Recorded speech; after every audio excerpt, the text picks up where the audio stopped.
विद्यार्थ्यांनो, इयत्ता 11वी अर्थशास्त्र प्रकरण 8 भारतातील दारिद्र्य हे आपण पाहणार आहोत. मागील भागामध्ये आपण प्रकरण 7 भारतातील बेरोजगारी हा भाग आपण संपवलेला आहे. त्यानंतर गुरुवारच्या तासाला आपण तो संपवलेला आहे आणि त्याच दिवशी आपण त्या प्रकरणाचे पूर्ण नोट्स पाठवलेले आहेत. त्या तुम्ही लिहून ठेवायच्या आहेत वहीमध्ये, आपल्या विषयाच्या वहीमध्ये.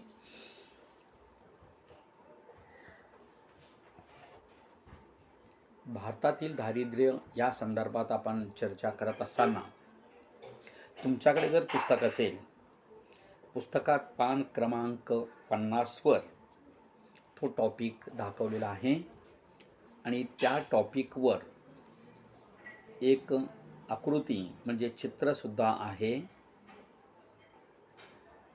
दारिद्र्यातील ती संकल्पना त्या ठिकाणी बघितल्याबरोबर स्पष्ट होईल. भारतातील दारिद्र्य कसं आहे, गरजा कशा आहेत, त्या आपल्याला मिळवता येत नाहीत. अन्न, वस्त्र, निवारा दाखवण्यात आलेले आहेत. पहिल्या याच्यामध्ये निवारा आहे, नंतर अन्न आहे, मग वस्त्र आहेत. या पद्धतीनं या ठिकाणी आपल्याला दारिद्र्याविषयी सांगता येईल. ते स्पष्टच आपल्याला या ठिकाणी दिसतंय. किंवा आपण ज्या ठिकाणी राहतो त्या आजूबाजूला सुद्धा अशी अवस्था आपल्याला दिसून येईल.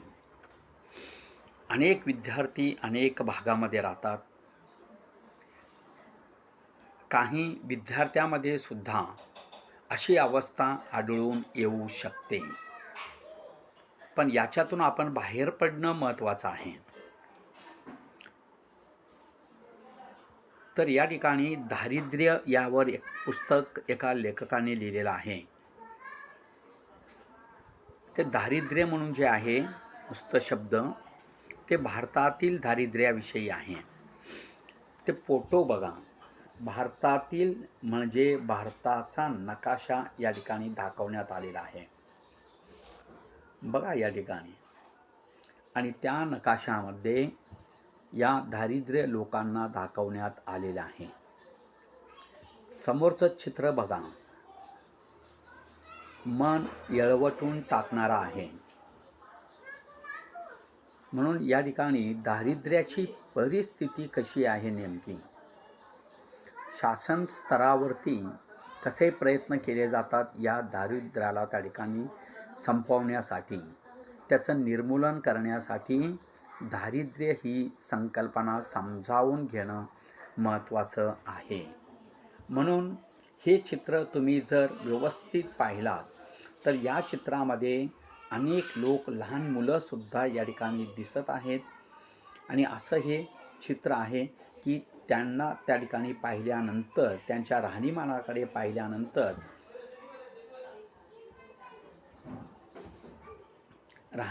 पाहिल्यानंतर असंही आढळून येतं की यांच्याकडे असलेलं दारिद्र्य हे किती मोठं आहे.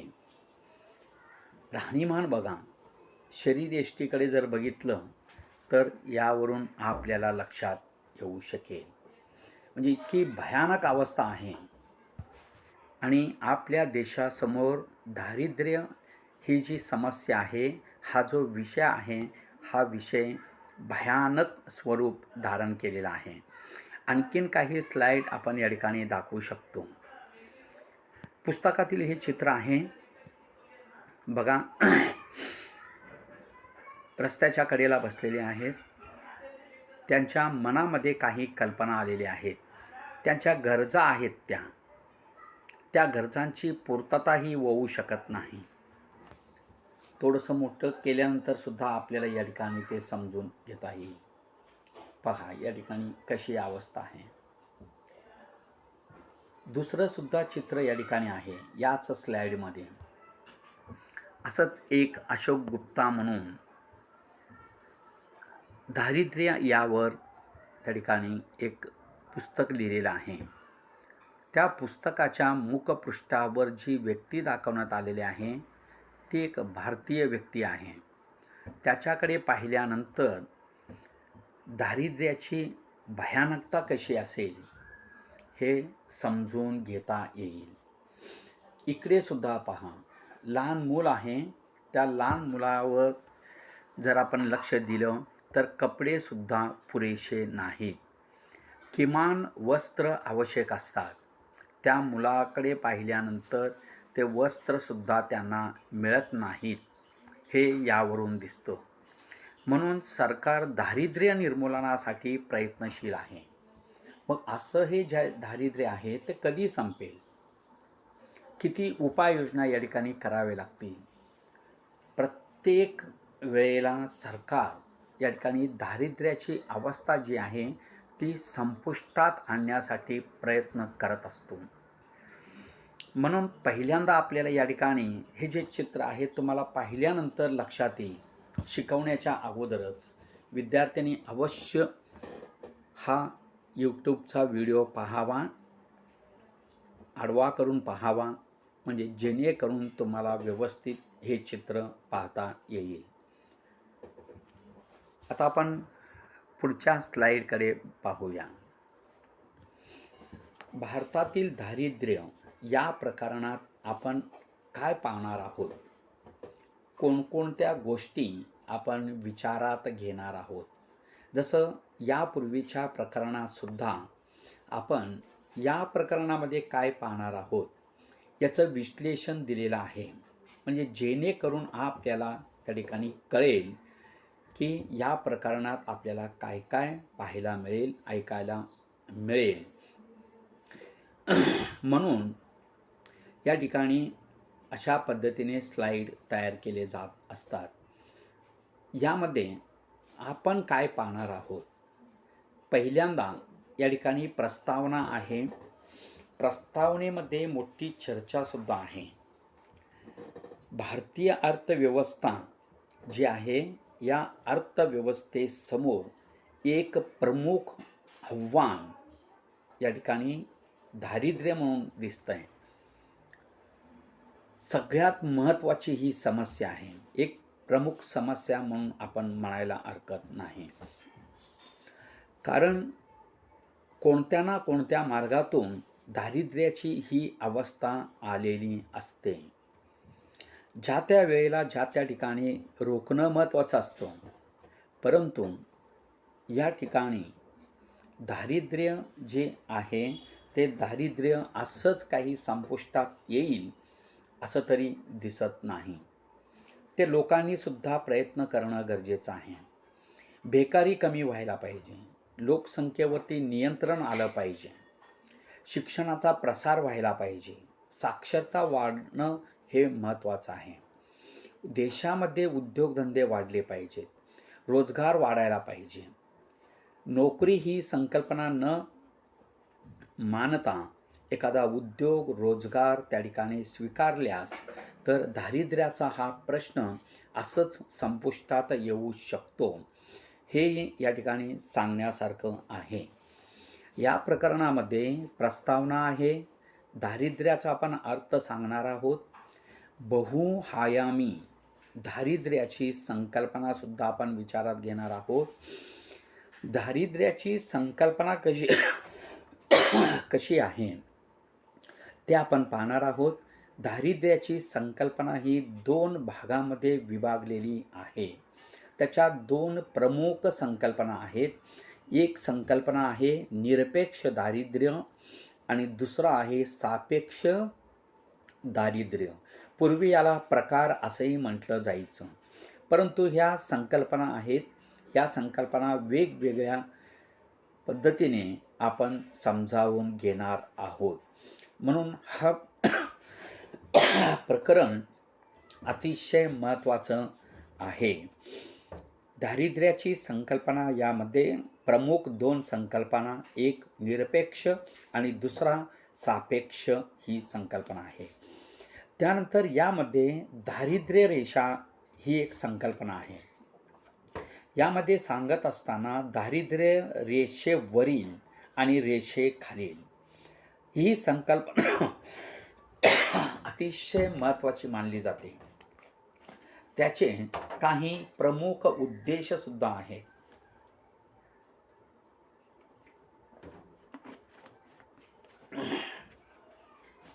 आयोगाने जे आपल्या देशामध्ये आर्थिक नियोजन करत असतं, असं एक आयोग आहे, नीती आयोग. तर हे नीती आयोग प्रत्येक वेळेला त्या ठिकाणी दर 5 वर्षांनी जे पंचवार्षिक योजना राबवल्या जातात, त्यामध्ये दारिद्र्यासाठी मोठ्या प्रमाणात तरतूद ही केली जात असते.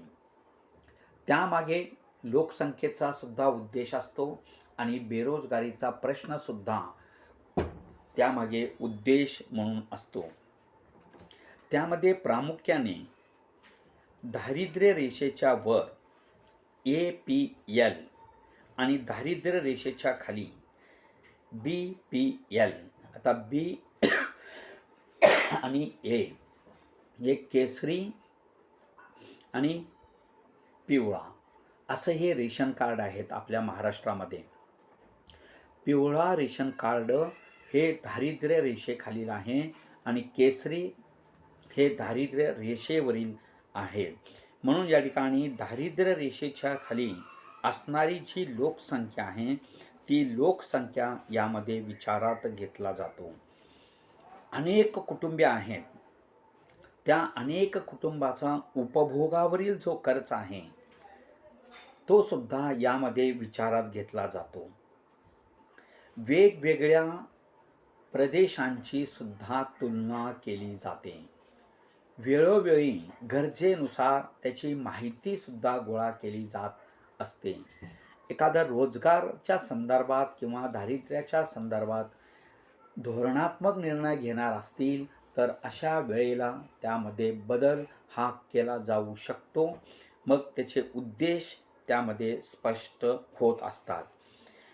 देशात दारिद्र्य निर्मूलनाचा एक कार्यक्रम राबवला जातो. शक्यतो त्याचा अंदाजित खर्च जो असतो तो मांडलाच जातो.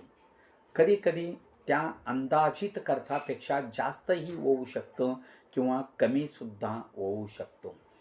हे या ठिकाणी एक उद्देश म्हणून विचारात घेता येतो. प्रत्येक राष्ट्रानुसार दारिद्र्याची ही रेषा आहे, ती संकल्पना आहे. ती संकल्पना प्रत्येक देशामध्ये प्रत्येक देशाच्या आर्थिक परिस्थितीनुसार जे विविध प्रकारचे घटक असतात त्यानुसार त्या ठिकाणी दारिद्र्य रेषेची ही संकल्पना ठरत असते. म्हणून आपल्याला या ठिकाणी याकडे दारिद्र्य रेषेकडे लक्ष देणं गरजेचं पडतं. त्यानंतर दारिद्र्याचे प्रकार आहेत. दारिद्र्याचे एकूण 2 प्रकार आहेत, ग्रामीण दारिद्र्य आणि शहरी दारिद्र्य. ग्रामीण भागामध्ये जे दारिद्र्य आढळून येतं, ग्रामीण भागामध्ये जे खेडेगाव आहेत, अर्थव्यवस्थेमध्ये जेव्हा आपण याचा विचार करत असतो, याचा विचार करत असताना असं दोन्ही प्रकारे विचार करावा लागतो. अर्थव्यवस्थेमध्ये ग्रामीण भागासाठी मोठ्या प्रमाणात तरतुदी असतात. म्हणून या ठिकाणी हे जे प्रकार आहे ग्रामीण दारिद्र्य, ग्रामीण भागामध्ये जे दारिद्र्य निर्माण होतं त्याला ग्रामीण दारिद्र्य असं म्हणतात आणि शहरामध्ये जे दारिद्र्य आढळून येतं त्याला शहरी दारिद्र्य असे संबोधतात. तर शहरी दारिद्र्यामध्ये सुद्धा आणखीन काही घटक त्यामध्ये आपण विचारात घेऊ शकतो. वेगवेगळे काही मुद्देसुद्धा त्यामध्ये आढळून येतात. तर दारिद्र्याचा नेमका अंदाज किती आहे ते सुद्धा आपल्याला यामध्ये विचारात घेता येतो. 2011च्या ज्या काही आकडेवारी आहेत त्या आकडेवारींचा सुद्धा आपल्याला या ठिकाणी विचार करता येतो. दारिद्र्य रेषेची संकल्पना सांगत असताना उपभोगासाठी जो खर्च केला जातो त्या खर्चावरून दारिद्र्य रेषा ही सांगितली जाते. त्यानंतर दारिद्र्य गुणोत्तर सुद्धा आहे. त्याचाही विचार यामध्ये आपल्याला करता येतो. त्यानंतर दारिद्र्य जे आहे, त्या दारिद्र्याची कारणे कोणते आहेत ते आपल्याला यामध्ये विचारात घेता येईल. दारिद्र्य कशासाठी निर्माण होतो, का निर्माण होतो, त्या पाठीमागची अनेक कारणे यामध्ये आपल्याला सांगता येतात. वरवर पाहिल्यास लोकसंख्येचा विस्फोट, आर्थिक वृद्धीचा मंद वेग, बेरोजगारी व अर्धबेरोजगारी, आर्थिक विषमता, पायाभूत सुविधा या व्यतिरिक्त आणखीन काही यामध्ये आपल्याला सांगता येतात कारणे म्हणून. त्यानंतर दारिद्र्य निर्मूलनाचे सामान्य उपाय. जे दारिद्र्य आहे ते दारिद्र्य निर्मूलन म्हणजे नष्ट करायचं. ते नष्ट करण्यासाठी या ठिकाणी काही योजना सरकार निर्माण करून देत असतं. त्याला आपण सामान्य उपाययोजना म्हणतो. जे दारिद्र्य आहे त्या दारिद्र्याचं निर्मूलन करण्यासाठी सामान्य उपाययोजना या आवश्यक असतात. मग हे जे दारिद्र्य आहे त्याचं एक दुष्ट चक्र आपल्याला सांगता येतो. ते आपण सांगणार आहोत नंतर. जेव्हा हे प्रकरण सुरू होईल तेव्हा आपण या ठिकाणी कशा पद्धतीने दारिद्र्याची ही संकल्पना वाढत जाते, त्याला कोणत्या गोष्टी कारणीभूत असतात, ते एक चक्र, दुष्ट चक्र, म्हणजे दुष्ट म्हणजे हे चांगलं नाही, हे आपल्याला या ठिकाणी पाहता येईल. त्यानंतर काही इतर घटकसुद्धा आहेत, ते आपल्याला सांगता येतात. याच्यातील काही भाग हा कमी करण्यात आलेला आहे, तरी परंतु आपण या ठिकाणी विचार करणारच आहोत. तुम्हाला या ठिकाणी काही गोष्टी दिलेल्या आहेत, त्याचा आपण अंमलबजावणी करणं महत्त्वाचं आहे. हे जे कार्ड वगैरे आहेत ते कार्ड आपल्याला या ठिकाणी सांगता येतील, दाखवता येतील. आपण ते दाखवूयात, आपण दाखवणार आहोत. ओरिजिनल आता या पुस्तकामध्ये तुम्हाला पिवळं हे दिसणार नाही, परंतु आपण या ठिकाणी ते 3 कार्ड या ठिकाणी व्यवस्थितरित्या सांगणार आहोत. तर दारिद्र्य निर्मूलनाचे सामान्य उपाययोजनासुद्धा आहेत. त्या लोकसंख्येवरती नियंत्रण, शेती, सुरुवातीला जे आपण सांगितलं, ग्रामीण भागातील कामे, उद्योग निर्माण व्हायला पाहिजे, किमान वेतनाची अपेक्षा पूर्ण करायला पाहिजे. तर असे काही सामान्य उपाययोजना आहेत, त्यांचा आपण यामध्ये विचार करणार आहोत. ठीक आहे. पुढील भागामध्ये आपण दारिद्र्य याला सुरुवात करणार आहोत, तेव्हा आपण या स्लाईडवरील माहिती सांगणार आहोत. हे आहेत डॉक्टर अमर्त्य सेन. यांना, हे भारतीय अर्थतज्ज्ञ आहेत, यांना भारतरत्न हा पुरस्कार 1998मध्ये मिळाला. त्यांनी वेगवेगळ्या घटकावर, शक्यतो दारिद्र्यावर त्यांनी फोकस केलेला आहे. कल्याणकारी अर्थशास्त्र कसं असेल, दुर्बल घटकांच्या समस्या कोणत्या आहेत, या बाबतीत त्यांनी विचार आपल्या पुस्तकामध्ये मांडलेले आहेत. ठीक आहे. धन्यवाद. थँक्यू. घरी राहा, सुरक्षित राहा. पुढील भागामध्ये आपण प्रकरण 8 दारिद्र्याचा अर्थ प्रस्तावना याला सुरुवात करणार आहोत.